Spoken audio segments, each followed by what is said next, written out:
Merci Aline. Donc, alors bonjour à tous. Donc, je suis Aurélie Poulet. Donc, je suis membre du groupe Achat et Avenir. Donc, je vais mener pour cette dernière intervention de la matinée donc une interview avec Madame Isabelle Cretenay qui travaille actuellement chez Orano, donc anciennement Areva. C'est une entreprise spécialisée dans les métiers du combustible nucléaire.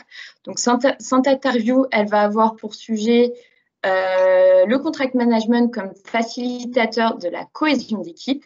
N'hésitez pas à poser vos questions dans le chat, donc je les poserai à Isabelle plus tard. Donc bonjour Isabelle, dans un premier temps, je vais vous laisser nous dire quelques mots sur vous.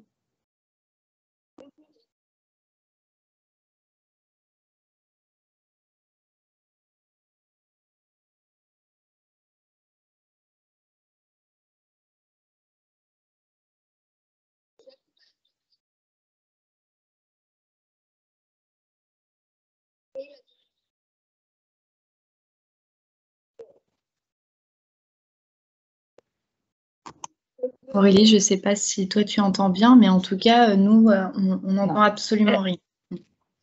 Isabelle, ils entendent rien. Alors, moi, j'entends ce que raconte Isabelle, mais apparemment, vous n'entendez pas. Alors, je vais essayer. Attendez 2 secondes.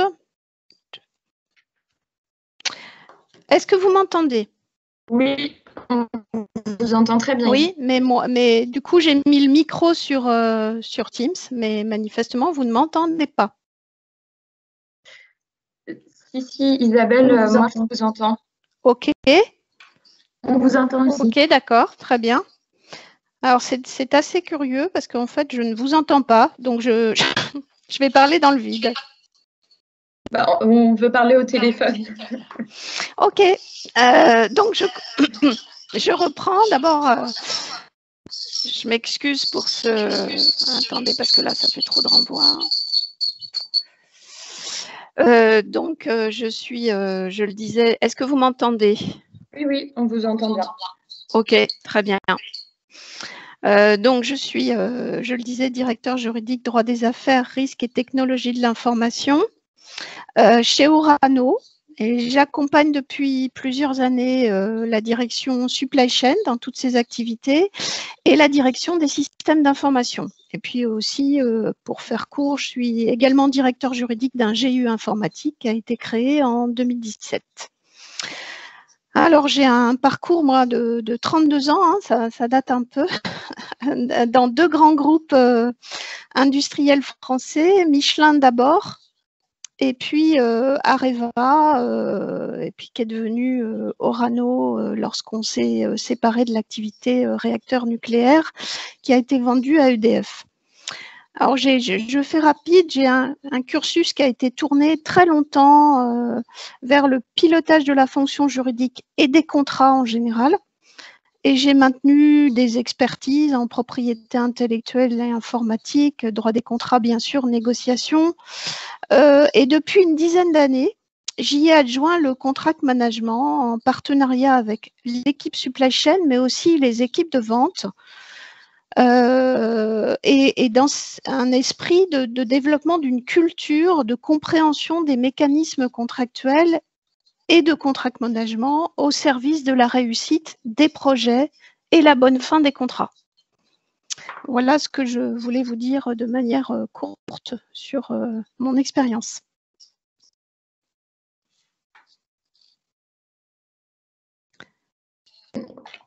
Merci beaucoup Isabelle pour cette présentation.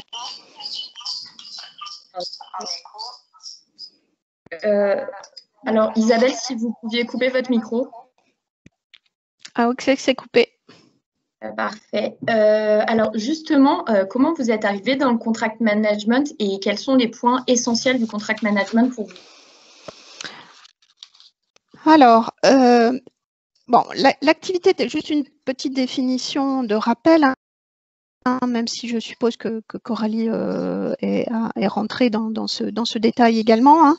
L'activité de contract management, ça consiste à rédiger, suivre l'application d'un contrat tout au long du projet par la mise en œuvre et la coordination de moyens et de process nécessaires à la maîtrise des risques et la saisie des opportunités potentielles dans un contrat ou un projet.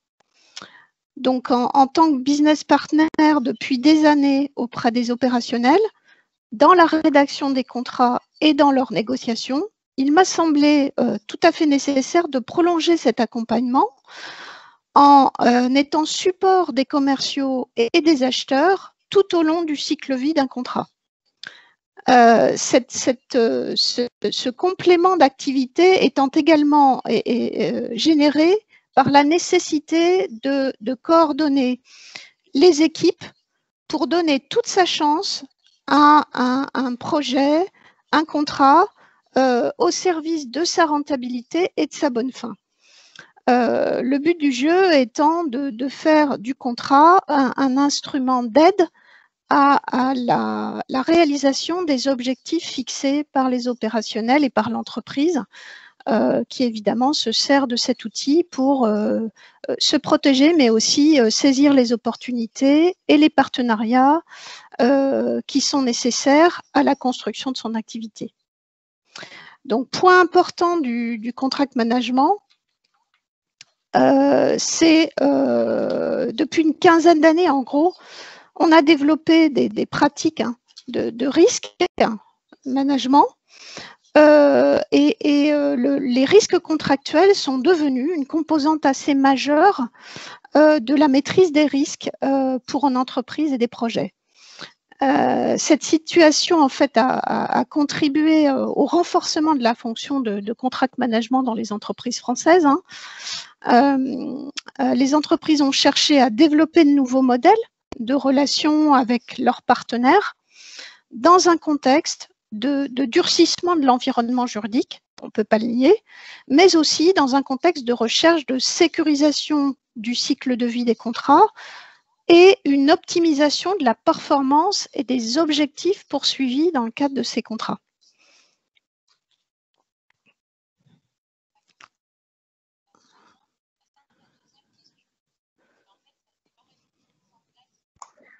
Ton micro, Aurélie, on ne t'entend pas.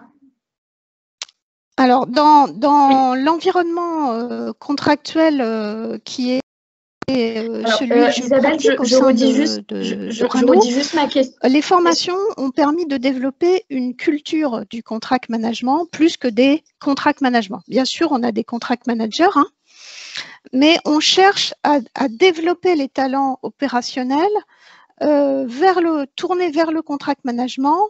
Et on développe aussi des formations pour accompagner les équipes qui travaillent autour des contrats.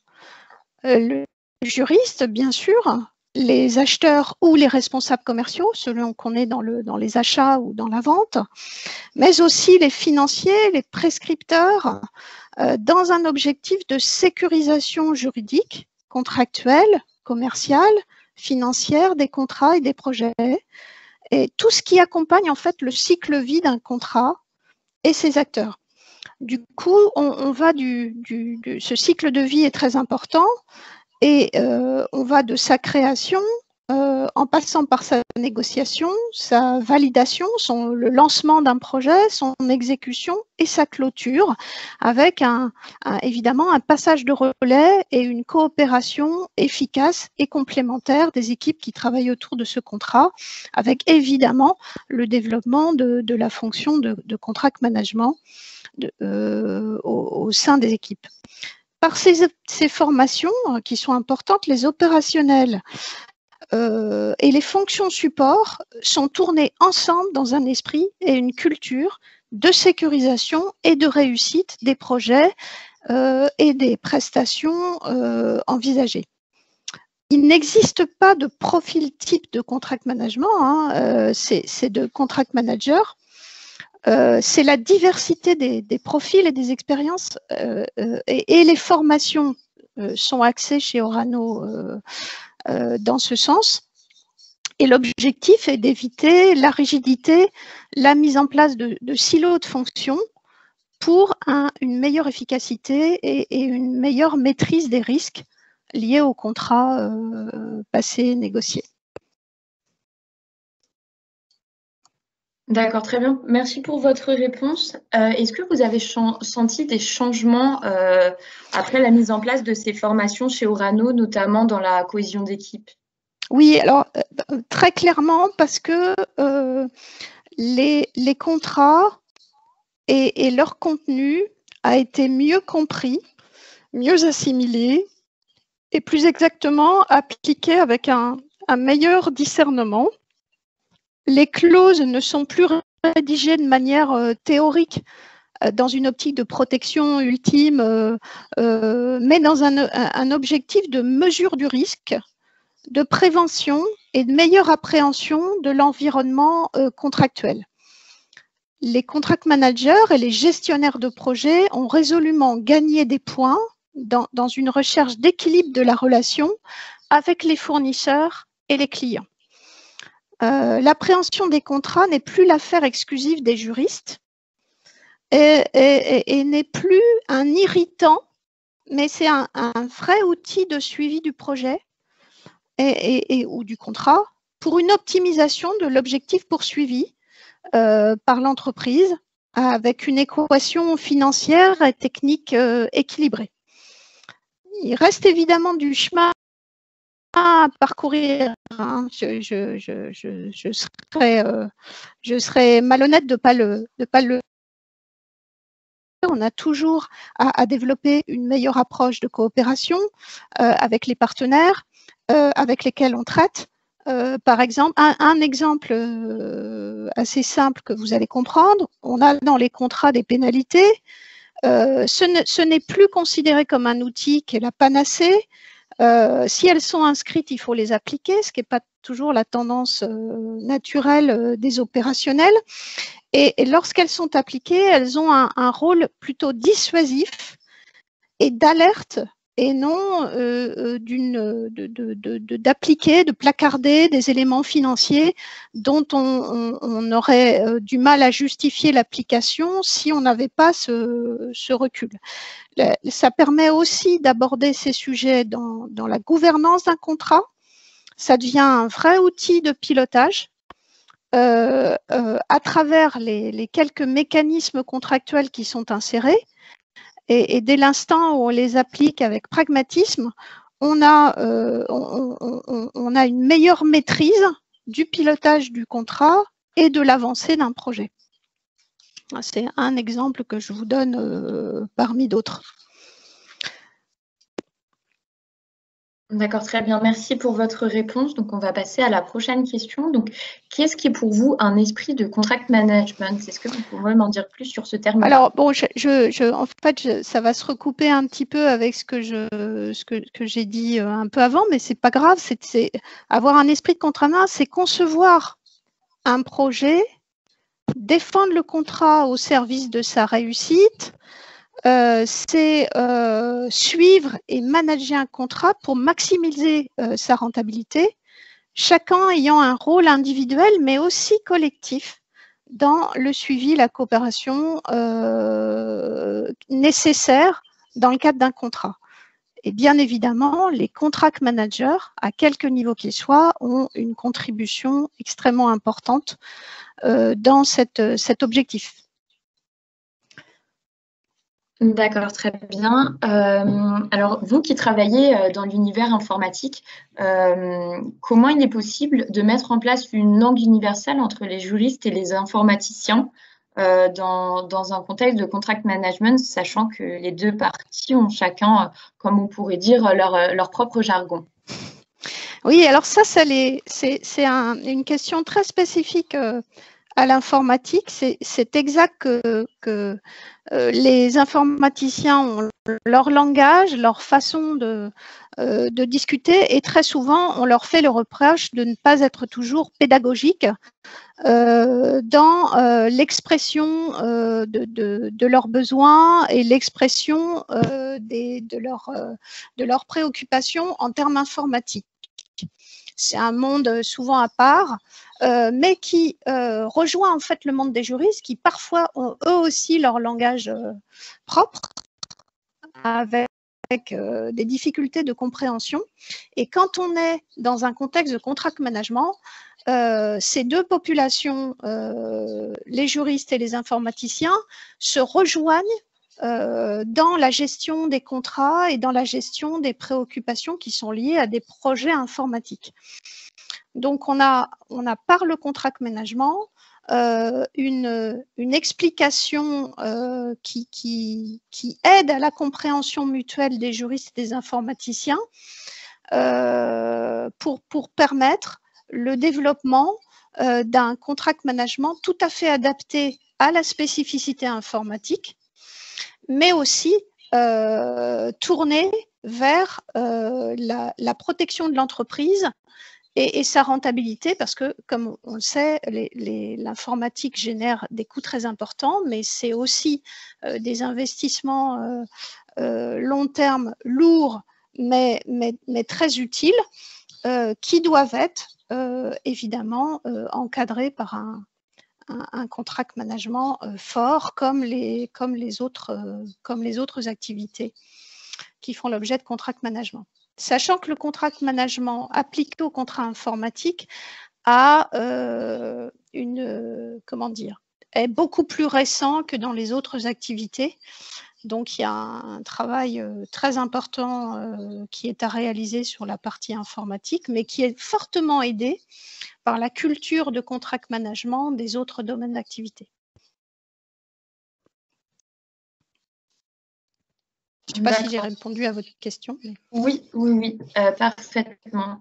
Écoutez, je vous remercie pour votre participation à cette table ronde. Maintenant, on va passer aux questions. Donc, alors, comme première question, avez-vous instauré un suivi de ce formalisme? Ça, c'est à propos de la formation. Un suivi des formations? Oui, c'est ça. Et après, il complète sa question. Même type de formation. Est-ce qu'il y a les mêmes types de formation pour les nouveaux arrivants ou pour les personnes qui sont un peu plus aguerries? Alors, il y a des formations qui sont organisées, qui sont des formations de base, mais aussi des formations d'un niveau plus important, et on s'adapte à chaque population. Donc, les nouveaux arrivants s'inscrivent dans nos cursus de formation. Il n'y a pas évidemment que le contract management, hein, mais le contract management en fait partie, avec des niveaux différents. Et on a aussi créé des formations ou des sensibilisations sur des thématiques de contract management, ce qui permet en fait de compléter des cursus de formation. Ce qui est aussi important chez Orano, c'est qu'on a une culture du projet et que le contract management, les formations au contract management s'inscrivent dans cette culture du projet avec des formations qui sont dédiées alors au risque management des projets, mais également au contract management. Donc, ça fait partie évidemment d'un suivi de ces formations. Les populations qui sont formées sont suivies, incitées à prolonger et renforcer leur culture du contract management dans le cadre des programmes qui sont proposés aux salariés de l'entreprise. Et sachant que ces formations ne sont pas réservées que à des juristes ou que à des contract managers, mais à un ensemble plus large de populations, y compris des prescripteurs, par exemple, qui peuvent être des prescripteurs, des ingénieurs, qui sont formés à la technique du contract management. Et quel que soit l'âge.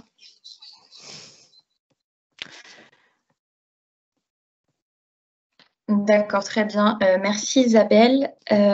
Alors pour clôturer,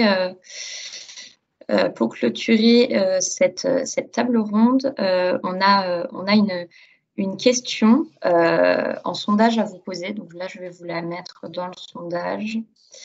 Normalement, vous devez tous la voir. Donc la question, c'est: avez-vous déjà assisté à une formation de contract management dans votre entreprise? Est-ce que votre entreprise a déjà mis en place ce genre de formation?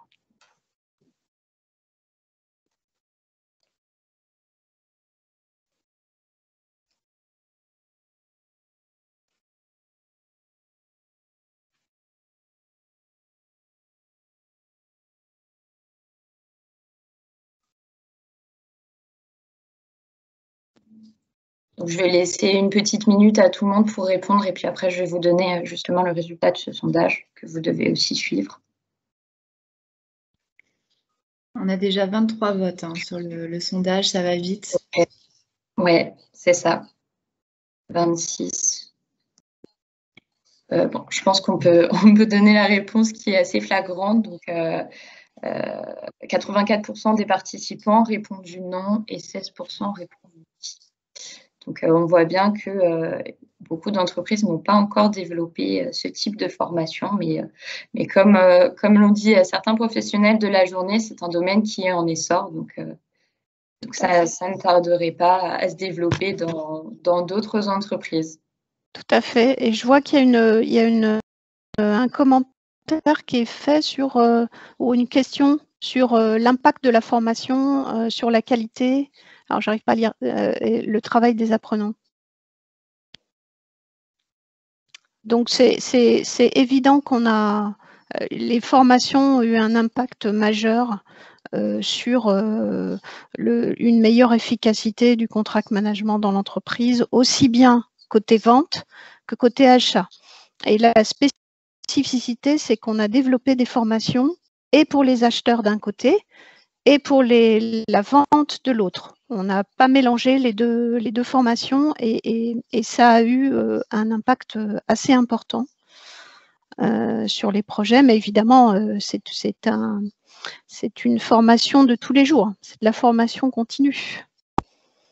Et on a aussi axé beaucoup nos formations sur les expériences pratiques, des cas pratiques, des cas vécus, pour permettre aux opérationnels de mieux saisir les situations et de faire des simulations en temps réel dans les formations.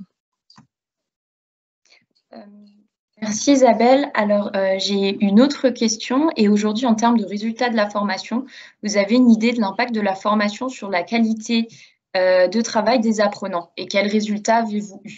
Alors, je croyais avoir répondu à cette question, mais manifestement, peut-être que vous n'avez pas saisi ce que je disais. Je pense revenir un petit peu sur ce point-là.